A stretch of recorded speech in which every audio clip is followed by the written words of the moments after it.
Possuímos o cânon das Escrituras Sagradas da Bíblia graças à Igreja Católica? Será que foi a Igreja Católica que juntou os textos que hoje nós conhecemos como a Bíblia Sagrada? E isso é o que muitos pensam. Mas não, a Igreja Católica não fez isso, sabe por quê? Primeiro, esse artigo que eu escrevi, eu vou colocar na descrição do link aí. Esse artigo você vai poder ler na íntegra, está em PDF e ele fala de uma forma objetiva respondendo a essas perguntas e mostra só documentos.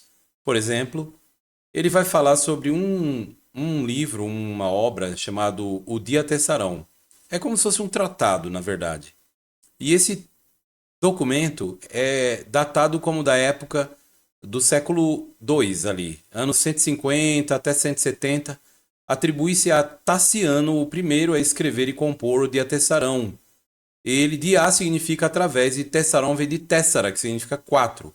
Então é através dos quatro. Como assim? É porque foram. Esse dia Tessaron comenta os quatro evangelhos: Mateus, Marco, Lucas e João. E é do século II, gente. Ou seja, anos 150 ali. Então a Igreja Católica é do quarto século. A Igreja Católica é bem depois que ela surgiu. A Igreja Católica ela foi organizada bem depois. Os concílios e quando eles começaram a falar de que livros são da Bíblia inspirados e canônicos, foi bem depois, em outros concílios. Para você ter uma ideia, o primeiro grande concílio ou reunião da Igreja Católica foi no ano 325, o Concílio de Nicéia, lá na Turquia, né? Lá na região do que era conhecido na época, no tempo dos apóstolos, como Anatólia.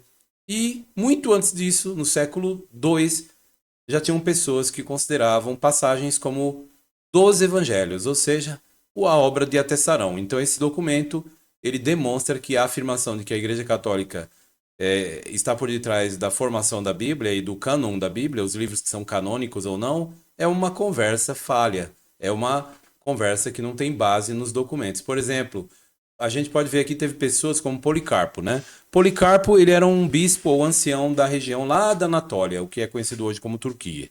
E ele foi designado como ancião em Esmirna. Um ancião ou superintendente, quem designou ele? O apóstolo João, que morreu por volta do ano 100. Policarpo nasceu no tempo da destruição de Jerusalém, no ano 70 ali, e viveu até o ano 150. E ele escreveu algumas coisas. E você sabia que os escritos de Policarpo falam sobre as cartas de Paulo?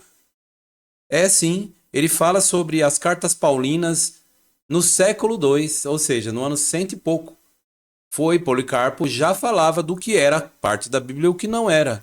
Ou seja, não era a Igreja Católica que, muito tempo depois, teria criado os livros ou organizado os livros, aliás, canônicos ou não. Isso é conversa. Veja que não só foi Policarpo, como também outros, Inácio de Antioquia, que viveu também, né, um pouco tempo depois dele, viveu no ano ali 165, né? Bom, esse é Justino Marte. Justino Marte fala sobre os relatos evangélicos, cita Mateus e cita também os evangelhos ao se referirem à Bíblia, tá certo? Então, você vê aqui vários escritores e o historiador judeu Flávio Joséfo, que viveu por volta do ano 100 em diante ali, ele viveu no tempo da destruição também, né, antes do ano 100, né? No ano 70 ele viu a destruição do seu povo no ano 70, na destruição de Jerusalém, e ele fala dos textos que ele considera quais são as passagens específicas que são chamadas Velho Testamento. São 39 livros, que hoje nós conhecemos como 39. Ele faz a contagem do modo deles, porque hoje nós contamos primeira e segunda Reis, primeira e segunda Crônicas. Eles não, eles juntavam, né, uma grande parte e aí, mas eu olhando a contagem dele bate com a nossa. Então ele já tinha na mente dele, ele vivia muito antes da Igreja Católica e já tinha em mente quais eram os livros canônicos do chamado Velho Testamento. O erudito Jerônimo concorda com ele, Jerônimo viveu ali do ano 300 e tanto, ou seja, quarto século. Ele fala a mesma contagem dos livros canônicos, você vai poder conferir aqui. Além disso, tem outra coisa que é muito importante, né? Você observar aqui as opiniões da obra Estudo Perspicaz das Escrituras, né? Conforme fala debaixo do tema Velho Testamento, você vai ver que havia unanimidade muito antes da Igreja Católica sobre que livros eram ou não canônicos. A obra Estudo Perspicaz das Escrituras combina com as palavras de Jerônimo, que combina com as palavras lá do historiador judeu Flávio Josefo, século I. Então, gente, não é isso que o povo fica repetindo. Além disso, olha um documento. Aqui esse meu artigo só traz documentação. É tudo à base de documento. Por exemplo, uma clara evidência de que a Igreja Católica não deve ser considerada a detentora, né, do cânon é o fragmento descoberto por Muratori. Ele está na Biblioteca Ambrosiana de Milão, na Itália, e foi publicado em 1740. Foi publicado por Muratori, né? E de que época é esse manuscrito descoberto por Muratori? O nome do manuscrito muratoriano porque foi descoberto por Muratori, né? Esse manuscrito ele é datado como do ano 170. É muito antigo.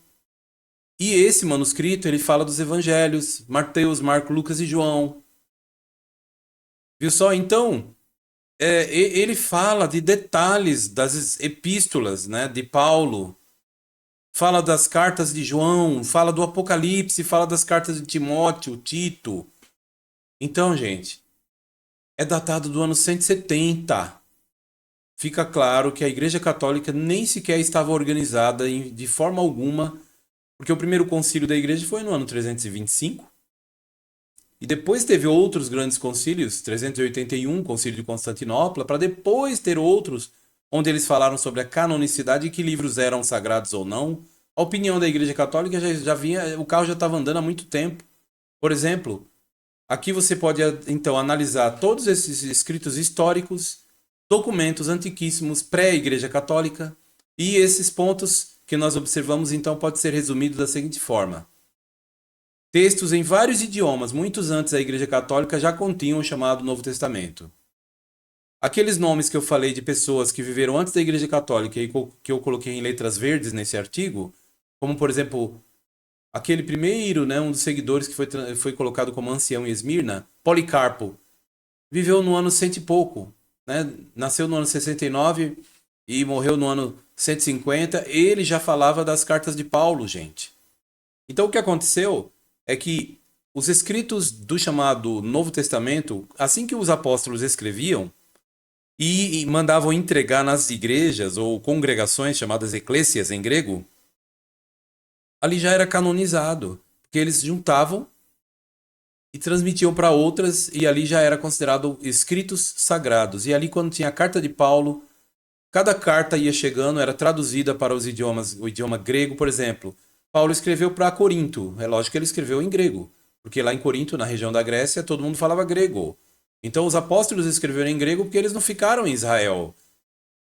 Lembra de Marcos, que era um discípulo que escreveu o Evangelho de Marcos? Ele foi para a região do Egito.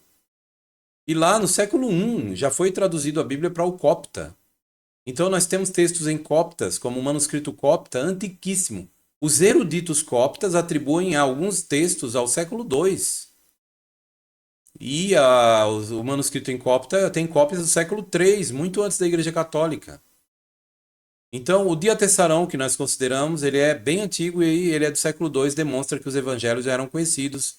Os manuscritos em hebraico, então, nem se fala, porque eles são detentores quem? Os judeus que escreveram, que copiaram, e nós temos textos, até mesmo o manuscrito do Rolo do Mar Morto é 200 anos antes de Cristo, já estava prontinha a Bíblia. Não foi a Igreja Católica que fez juntada de coisa nenhuma de documentos. E o Muratoriano, que eu falei, do ano 170, todos estes testificam fortemente que a Igreja Católica jamais foi e nunca seria a detentora do cânon das Escrituras Sagradas.